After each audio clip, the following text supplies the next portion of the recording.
Hi guys, my name is Juliana Crouch. I'm here doing Module 8 for Introduction into Sociology. It's my last assignment, so here we go. First question, society has changed over the past decade from style to language and even our environmental resources. Give an example of how social change has affected physical environment, population, innovation, diffusion, and mass media. So first one is environment. We realized that global warming was really an issue, and we created forest reserves, national monuments, areas of the world that you can't drive in, you can only hike, whatever have you. Off of the environment, I really want to talk about innovation because it goes hand in hand with global warming. We realized that pollution from our cars was really harming our world, so we created electric cars. And not everyone is a fan of the Prius or the smart cars, so then they created Teslas, and that was really innovative because some people really worry about global warming, but also worry about their looks more so. So Teslas are super innovative. Overpopulation is a concern. China really took this to the next level and created a law that you can only have one child. Diffusion, when I think of diffusion and social change, I automatically think of the Black Lives Matter movement. It really started to shift our way of thinking and really reopened our eyes to human rights again, not just for African American people, but police officers and emergency response personnel. Mass media, there's no one event that has shifted mass media. On the contrary, the media has shifted social change.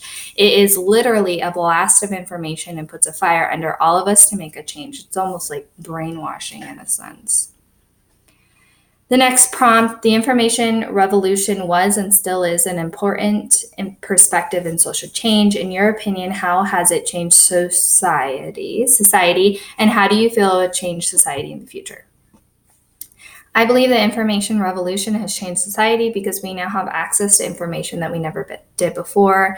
I think we have become more educated in certain areas. Again, if we look back in the Black Lives Matter movement, these people are reciting laws and statutes on camera with police officers. They are educating themselves and they have the information now to do so. I think this will change society because the children and the next coming generation and so on are becoming more technologically advanced, which means that the information is right at their fingertips at all times. And they'll have information more readily available than we will. Next prompt, how has modernization changed many underdeveloped nations? So there's a bit of a contrary about this topic.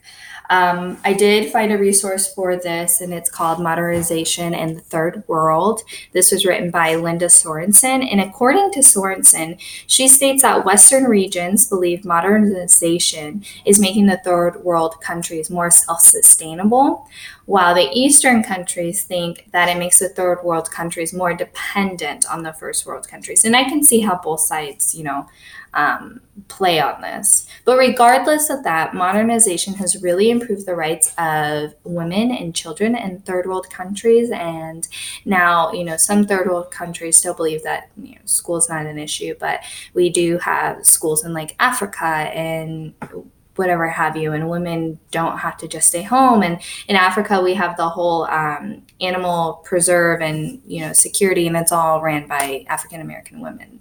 African women, sorry. Next prompt is, what are the types of social movements that occurred in history, when and why did they occur? So this list goes on and on and on and on. So I only did two. The biggest ones is 9/11, and this happened because the bombing on the Twin Towers. This really put our country in perspective of security and the leniency we have with flights and things like that. So there was a huge security. They revamped the whole security system for the airlines, and this occurred in September 2001. The most recent one that has been, the biggest for me is the Black Lives Matter movement, and this was due to the police brutality against African American people. This started in 2013 and is still underway, and this actually led to people kneeling in the Pledge of Allegiance, and I think that's when we really kind of opened our eyes and decided to do something about it. But anyways, resources that I use will be linked in this description. Thanks for watching. Have a good day.